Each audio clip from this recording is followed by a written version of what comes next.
Buenos días, buenas tardes o buenas noches, dependiendo de la hora en que estemos este video. Mi nombre es Jonathan Isai de la Cruz Hernández. Soy egresado de la carrera de Ingeniero Arquitecto y actualmente me encuentro estudiando una especialidad en docencia de la educación superior. Y hoy les voy a hablar sobre el diseño y evaluación curricular. Comenzando con la definición de la palabra currículum. Esta palabra etimológicamente significa carrera o curso. Esta palabra también antes era utilizada para describir un circuito circular.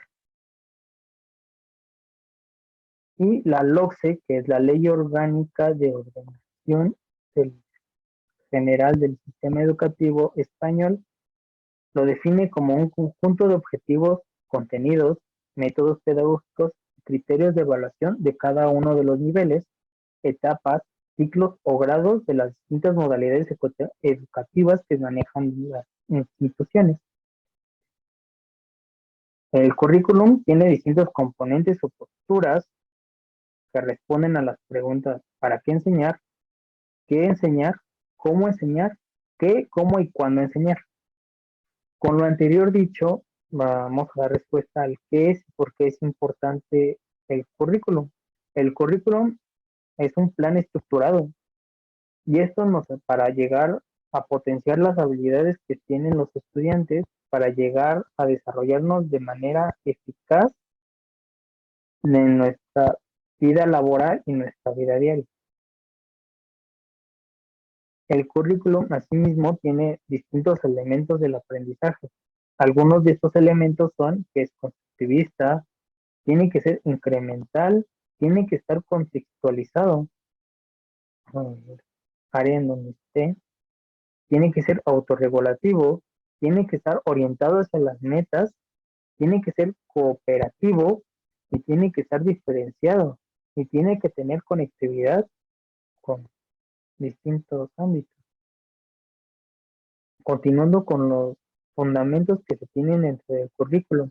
El fundamento filosófico nos tiene que ver con esta cosmovisión que se tiene desde el ser humano y el mundo, y asimismo los ámbitos psicológicos que se tienen. El fundamento pedagógico son estas teorías que se manejan dentro de cada una de las asignaturas y asimismo con toda esta experiencia educativa que se tiene. Desde el fundamento epistemológico se ve el currículum como este implemento a la ciencia que se tiene. La evolución del currículum o cómo es que ha pasado el currículum a través del tiempo nos lleva con Ralph Tyler en 1949. Ralph Tyler era un norteamericano y este nos dice que dentro del currículum tiene que existir un cambio de conducta. Asimismo, este cambio de conducta tiene que cumplir o satisfacer las necesidades sociales que se tienen dentro de esta época. Asimismo, Ralph Tyler considera a la escuela como el medio que permite ayudar a los jóvenes a enfrentar eficazmente los críticos problemas de la vida. Asimismo, Ralph Tyler, dentro de su modelo educativo que tenía dentro de esa época, nos dice que en la evaluación inicial y en la evaluación final tiene que haber este cambio de conducta. Continuando con Hilda Taba en 1962, nos dice que este modelo fundamenta en las exigencias y necesidades de la sociedad y la cultura. Asimismo, tiene fundamentos psicológicos, sociales y filosóficos dentro de estos modelos curriculares. Asimismo, que tiene que existir una transmisión de la cultura y la socialización individual que tiene. Dentro de su planteamiento del currículum, empieza a diagnosticar las necesidades sociales que se tienen en el entorno. Continuando con Offenbach y Barker, estos nos dicen en 1970 que este modelo de enseñanza requiere que el maestro centre la atención al alumno y el enfoque ha de dirigirse pues sobre el alumno y no sobre el mismo profesor. Y en este modelo que se tiene, Los objetivos de la enseñanza van más implementados hacia los sentimientos que tiene el alumno. Continuando con Gerald Kemp, en 1985, nos dice que su modelo sistemático y sustentado en la teoría cognitiva, centrado en las necesidades, métodos, prioridades y limitación del mismo estudiante. Y aquí es en donde se empieza a implementar o hacer referencia a la diferencia entre el alumno y el estudiante como tal. Continuando con los planes y programas que se tienen dentro del currículum o desde donde sale el currículum, mm, y estos nos dicen que cubren las necesidades de todas las áreas de una institución hasta llegar al proceso de aprendizaje del alumno.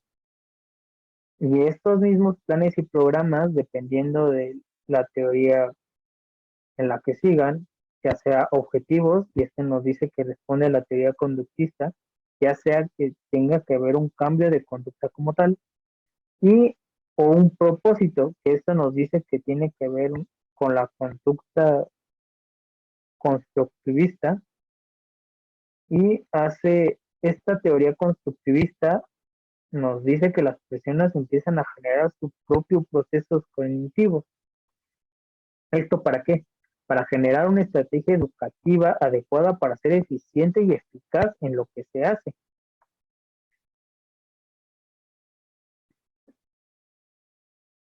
Continuando con los métodos de enseñanza, y por el momento podríamos definir el método como los pasos a seguir para un objetivo o hacia un objetivo.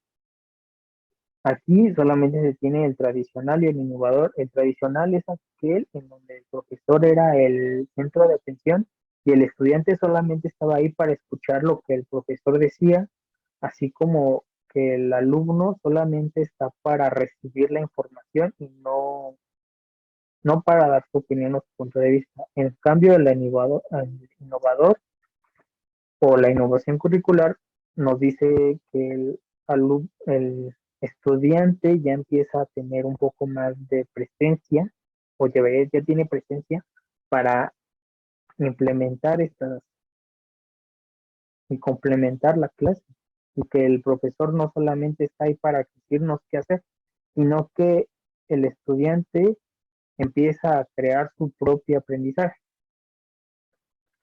Continuando con la didáctica. La didáctica es el arte de enseñar, y este arte de enseñar lo aplicamos a estructuras y estrategias para llegar a este aprendizaje. Dentro de la didáctica está la didáctica general y la específica. La didáctica general tiene que ver con toda esta teoría que vamos a llegar a ver dentro de unos temas o asignaturas. Y la específica tiene que ver con esta práctica que, continuando con la enseñanza-aprendizaje, podemos definir al aprendizaje como que el ser humano se está apropiando de la realidad y asimismo se está haciendo consciente de la misma. Y aquí es en donde hacemos un poco más de énfasis del alumno contra el estudiante. El alumno es aquel que depende del profesor, que espera que le digan qué hacer, que solamente está sentado en la banca escuchando todo lo que el profesor dice, como yo lo había dicho anteriormente, y que solamente es considerado como una vasija en donde están vaciando el conocimiento. En cambio, el estudiante toma la iniciativa para llegar a temas nuevos, es autodidacta y aporta a la clase de manera activa. Continuando con el currículum, responde a los modelos, como ya lo había dicho antes.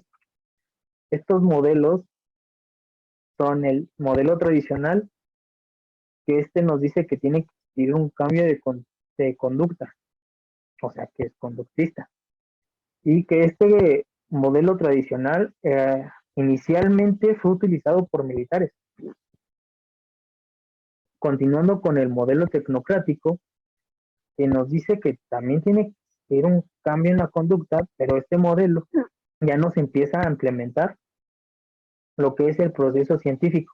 El proceso científico es un método práctico para llegar a un resultado, y este resultado tiene que ser visible y comprobable. Este método nos ayuda a ser un poco analíticos y reflexivos. Esto quiere decir que apoya más al área físico-matemática. Continuando con estos modelos, está el modelo crítico. El modelo crítico ya nos dice que el estudiante empieza a desarrollar habilidades y este estudiante empieza a ser activo. Esto también nos empieza a decir que empieza a desarrollar procesos cognitivos y se haga responsable de su propio aprendizaje y que los conocimientos que obtenga dentro de este aprendizaje sean aplicables a la vida laboral y a la vida diaria o cotidiana. Y en este modelo nos empiezan a implementar los valores, la conciencia que tiene uno mismo y la conciencia social, ver con qué habilidades contamos. Continuando con el modelo humanista, nos dice que tenemos que desarrollar empatía y nos da a entender que somos humanos. Los humanos cometen errores y estos errores pueden o son áreas de oportunidad y mejora para nosotros. Este modelo también nos empieza a meter todo este ámbito socioemocional que nos dice que tenemos que ser emocionalmente positivos. Continuando con los objetivos curriculares, esto nos dice que son métodos de planificación y que, válgame la redundancia, tienen que siguen objetivos. Estos objetivos nacen de la teoría conductista, como ya lo había dicho antes. Y estos objetivos curriculares nos llevan a lo que es la calidad educativa. La calidad educativa se obtiene de las áreas educativas que se tienen y la docencia y asimismo con los agentes que tienen que interactúan en estas áreas. Y asimismo esto nos lleva a las disciplinas que se deberían de tener y estas disciplinas a las normas que se tienen que cumplir. Y todo esto nos lleva a la evaluación curricular. Continuando con los objetivos, ya lo había dicho antes, que responde a las preguntas qué, para qué, dónde y con quién. En este caso abordaremos el qué. El qué, como es toda esta teoría o temas que se tienen que enseñar dentro de una asignatura. Y estos tienen que estar en un verbo infinitivo. Y los verbos infinitivos los podemos sacar de las taxonomías, ya sea de la de Bloom o la de Marzano. Estas dos taxonomías cumplen con niveles, que ya sea que son objetivos generales, que estos objetivos generales los da el currículum, que da la escuela o el nivel en lo que vamos a estar implementando el currículum, y los objetivos particulares son los que va a hacer que cada área o en cada proceso se lleven a cabo.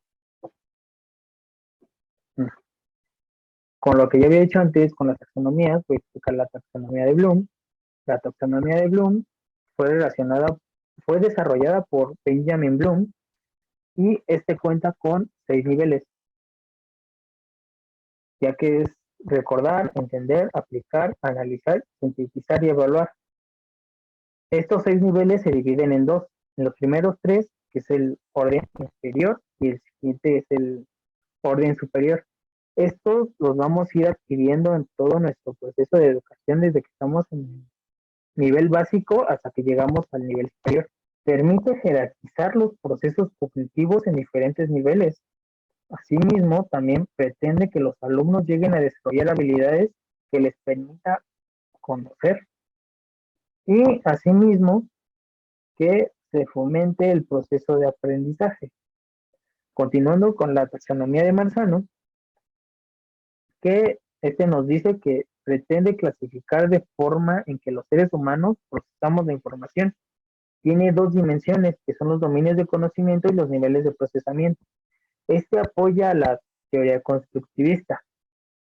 Continuando con los estatutos dentro del currículum, está el artículo 10, en el apartado 10, nos dice que la educación superior tiene que ser obligatoria y que esta obligatoriedad lo tienen que implementar las autoridades federales y locales. Asimismo, establecen políticas para fomentar la instrucción, la permanencia y continuidad en términos que la ley señale. Asimismo, este está obligado a proporcionar los medios de acceso y este tipo de sistema educativo para las personas que cumplan con los requisitos dispuestos por las instituciones públicas. Continuando con el acuerdo 279, este acuerdo tiene que ver con este ámbito privado y nos dice lo que se tendría o lo que se tiene que cumplir para llegar a tener una validez oficial, desde el ámbito de licenciatura, especialidad, posgrado, nivel doctorado. Asimismo, este acuerdo nos dice todos los tiempos y requisitos que necesita tener una institución para llegar a ser válida con el Estado. Asimismo, se tienen que cumplir con los planes de estudio que se tienen dentro del Estado. Continuando con los objetivos planteados dentro del currículum, hágame la redundancia del currículo, es que el fin de la educación es que tiene que formar a la sociedad de una forma ética y moralmente. Asimismo, tiene que cumplir las necesidades de la sociedad. Para esto se empiezan a crear los planes y programas de estudio. Continuando con los distintos modelos que se tienen dentro del currículum o se plantean dentro del currículum, está el que es por objetivos. Esto nos dice que cuantificando y revisando que cumplen con las características que deben cubrir las necesidades que se tienen. El siguiente son los procesos, que estos tienen que llegar a la meta, o sea que tienen que tener una metodología. El siguiente modelo es por investigación, que es que nos dice que tiene que recaudar la información y verificar y evaluarla. Y el que es basado en competencias es cumpliendo con las habilidades, destrezas que se necesitan, siendo objetivo y subjetivo. Y continuando con la evaluación curricular, como ya lo había mencionado antes, que son todos estos agentes que se tienen dentro de la institución, desde las áreas, los directivos, docentes, los estudiantes y en algunos casos los padres de familia. Estas áreas tienen que ver con el cómo interactúan el una con la otra para llegar a tener esa calidad y que funcionen eficazmente entre sí para llegar a tener este proceso de aprendizaje. Asimismo, todo esto nos lleva a los procesos de enseñanza, al proceso de aprendizaje, los elementos de aprendizaje y llegar a un aprendizaje significativo. Con todo lo anterior visto, tenemos lo que son los mapas curriculares. Un mapa curricular se podría definir como que es un tiraje de asignaturas que va a llevar el estudiante a lo largo de un proceso, independientemente del nivel educativo en que se encuentre. El mapa curricular, asimismo, tiene dos vertientes, que es el vertical y horizontal. El vertical nos dice que tiene que cumplir con un objetivo para poder avanzar al siguiente, que son las materias que se tienen dentro de un semestre o un bimestre para llegar a cumplir con los aprendizajes que se deberían tener poco a poco y asimismo ir como subiendo un escalón tras otro, sirviéndonos el anterior para tener las bases para ir avanzando.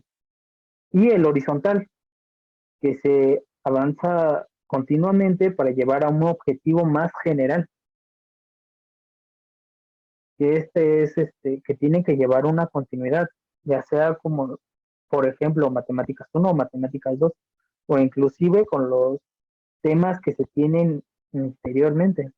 Asimismo, existe la malla curricular o en forma mixta. Esta malla curricular es que también tiene los componentes o las asignaturas se entrelazan entre sí, ya sea horizontal, vertical o inclusive diagonalmente. Y por último, el currículum, ya sea tenga ventajas y desventajas, es el cómo se implementa dentro de este ámbito. Porque bien puede tener un currículum bien estructurado, pero luego los docentes o profesores son los que no se dan el tiempo para verificar si es que ya se está teniendo este proceso y se está llevando continuo o no.